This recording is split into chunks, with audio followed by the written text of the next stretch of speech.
ये है हमारा इंडिया, दुनिया का सबसे बड़ा लोकतंत्र।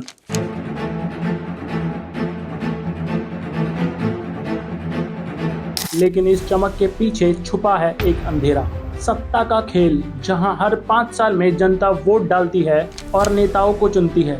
पर क्या आपने कभी सोचा है कि क्या जनता सच में चुनती है या फिर चुनाव के पीछे खेला जाता है एक गंदा राजनीतिक खेल। हिंदुस्तान की राजनीति में जहां पैसा बोलता है, धमकी चुप कराती है, सच दबाया जाता है और प्रचार में परोसा जाता है झूठ। हर वोट के पीछे होती है एक डील, हर रैली के पीछे होती है एक साजिश। ये हिंदुस्तान की पॉलिटिक्स है भैया, यहाँ सबसे बड़ा रुपया। लेकिन अच्छे लीडर की कुछ बातें जो इस देश को हमेशा याद रखनी चाहिए, जो कि हमारी भारतीय राजनीति की दिशा तय कर सकती है। और मैं चाहता हूं ये परंपरा बनी रहे, ये प्रकृति बनी रहे।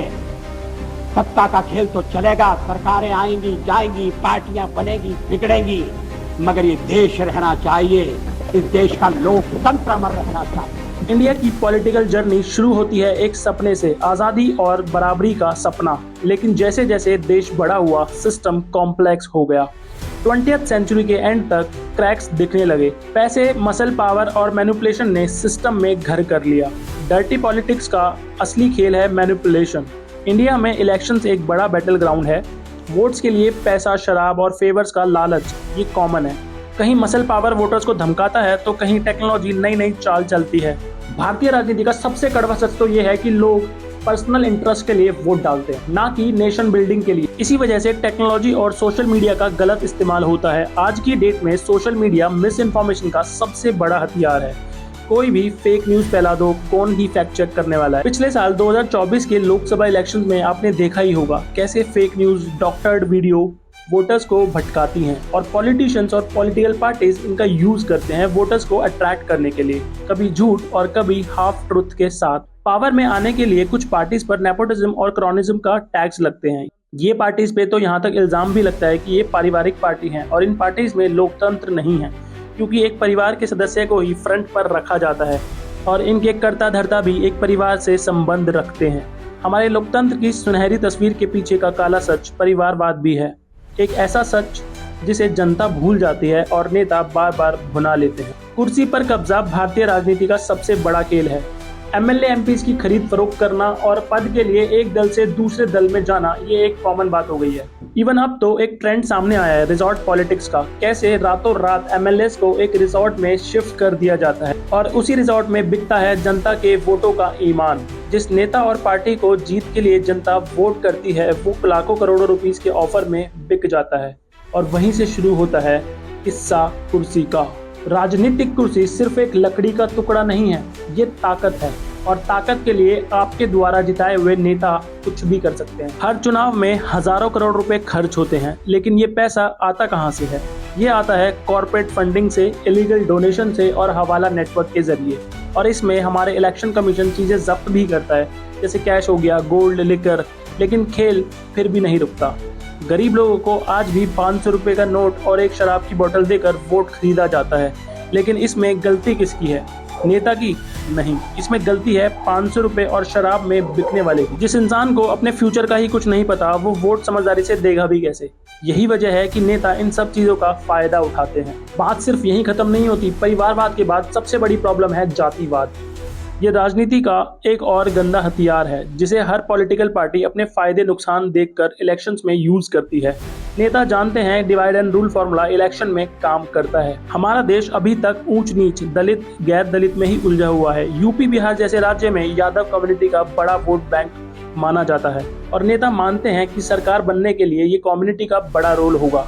इसलिए पार्टी इंटरेस्ट में जातिवाद का जहर फैलाया जाता है।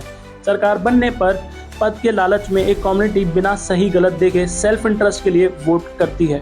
वोटर्स परिवारवाद और जातिवाद में उलझकर रह जाते हैं और उधर सरकार बनने के बाद शुरू होता है भ्रष्टाचार और स्कैम्स का असली खेल। साल 1947 में जब देश आजाद हुआ, आजादी के बाद से भारत ने देखे अनगिनत scams. 2G scam 1,76,000 crore, coal scam 1,86,000 crore, Commonwealth scam 70,000 crore, fodder scam 900 crore, Bofors scam 1437 crore, Coalgate scam और ना जाने कितने सारे स्कैम्स और घोटाले ने इस देश को अंदर से खोखला बना दिया। हर बार जनता के टैक्स का पैसा नेताओं और उनके नेटवर्क में जाता है। भारत गरीब नहीं है, भारत को गरीब बनाया गया है राजनीतिक लूट से।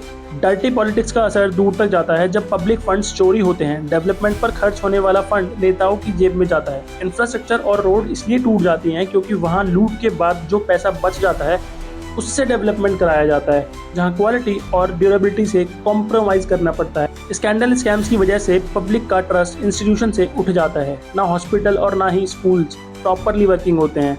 कहीं डॉक्टर की कमी होती है तो कहीं टीचर्स कम है।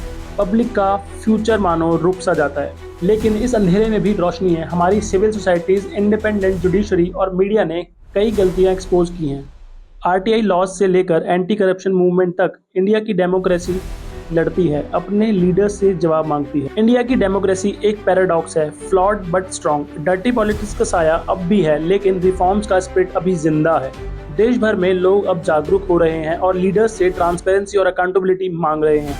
अकाउंटेबिलिटी का उदाहरण देखें तो दिल्ली से समझ आता है। एक पार्टी जो आंदोलन के दम पर सत्ता में आई और राजनीति को बदलने का दावा किया, पर जनता ने 11 साल में पूरी तरह से नकार दिया। ये ट्रांसपेरेंसी लोगों में अब देखने को मिल रही है, जो एक पॉजिटिव चेंज है। अब भारतीय राजनीति में एक खिलाड़ी और है, इंडियन मीडिया। जो दिखाता है वही जनता मानती है। आज मीडिया के बड़े हिस्से बन चुके हैं। सच्चाई दिखाने के बजाय नेता की पीआर मशीन बन चुके हैं। मीडिया अब चौथे स्तंभ नहीं, सत्ता का सबसे ताकतवर हथियार बन चुका है। मीडिया का कमर्शियलाइजेशन हो चुका है, इसलिए स्टूडियो में चीखते एंकर, झूठे सर्वे और पेड न्यूज सब राजनीतिक चाल का हिस्सा हैं। जब राजनीति, मीडिया, पैसा और धर्म मिलते हैं तो जन्म होता है माफिया राजनीति का। नेताओं के रिश्ते अंडरवर्ल्ड और अपराधियों से होते हैं, जिसकी वजह से मर्डर्स, रेप, लूट, इन सब का दाग उनके हाथों पर होता है। लेकिन चुनाव में वही नेता जनता की उम्मीद बन जाते हैं। भारत की असली ताकत संसद में बैठे नेताओं में नहीं, बल्कि उन करोड़ों लोगों में है जो इस लोकतंत्र को चलाते हैं। भारतीय राजनीति में जन आंदोलन भी देखे हैं और इस देश में लगी हुई इमरजेंसी भी। इमरजेंसी शब्द आज भी लोकतंत्र के लिए एक डरावना सपना है। Former prime minister Indira Gandhi का वो फैसला, देश को इंटरनल डिस्टर्बेंस का नाम देकर इमरजेंसी लगाना, जहां सिविल लिबर्टीज खत्म थी, ओपोजिशन के नेताओं को जेल में डाला जा रहा था, मीडिया की आवाज पर सवाल लगा दिया गया। मतलब हमारे देश की डर्टी पॉलिटिक्स ने रियल डिक्टेटरशिप क्या होती है उसकी पूरी पिक्चर देखी। इमरजेंसी भारतीय राजनीति का वो दाग है जिसे कभी साफ नहीं किया जा सकता। अंत में अब आपको भी ये याद रखना होगा कि लोकतंत्र में ताकत नेता नहीं, जनता है। वीडियो पसंद आया तो लाइक करें, शेयर करें और सब्सक्राइब करें। I will see you in the next video. Till the time, you chase your dreams and जय हिंद।